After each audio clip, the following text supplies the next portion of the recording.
নমস্কার, আমার নাম কনিষ্ক মৈত্র। আজ কবিগুরু রবীন্দ্রনাথ ঠাকুরের 85তম প্রয়াণ দিবস। তিনি যেহেতু শ্রাবণ মাসে চলে গেছিলেন, তাই বর্ষার উপর তার দুটি প্রবন্ধ থেকে আমি অংশ পাঠ করছি। প্রথমটি বর্ষা ও বসন্ত প্রবন্ধ। বর্ষা ও বসন্ত প্রবন্ধে কবিগুরু লিখেছেন, বর্ষায় আমাদের মনের চারিদিকে বৃষ্টি জলের জবনিকা টানিয়া দেয়, মাথার উপরে মেঘের চাঁদোয়া খাটাইয়া দেয়। মন চারিদিক হইতে ফিরিয়া আসিয়া এই জবনিকার মধ্যে এই চাঁদোয়ার তলে একত্র হয়। পাখির গানে আমাদের মন উড়াইয়া লইয়া যায়, কিন্তু বর্ষার বজ্রসঙ্গীতে আমাদের মনকে মনের মধ্যে স্তম্ভিত করিয়া রাখে।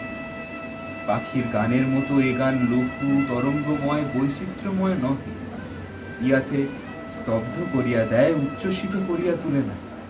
অতএব দেখা যাইতেছে, বর্ষাকালে আমাদের আমি গাঢ়তর হয়, আর বসন্তকালে সে ব্যাপ্ত হইয়া পড়ে।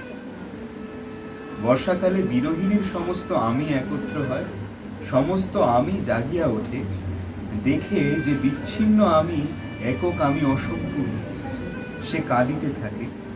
সে তাহার নিজের অসম্পূর্ণতা পূর্ণ করিবার জন্য কাহাকেও খুঁজিয়া পায় না।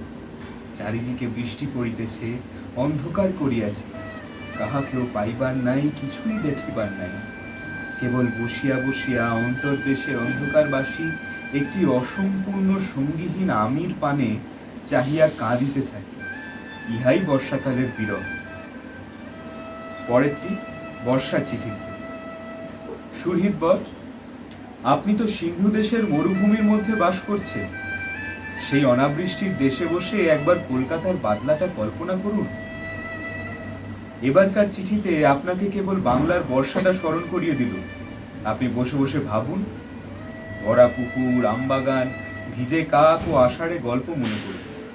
আর যদি গঙ্গার তীর মনে পড়ে, তবে সেই স্রোতের উপর মেঘের ছায়া, জলের উপর জলবিন্দুর নৃত্য, ওপারের বনের শিয়রে মেঘের উপর মেঘের ঘটা, মেঘের তলে অশ্বত্থ গাছের মধ্যে শিবের দ্বাদশ মন্দির স্মরণ করুন।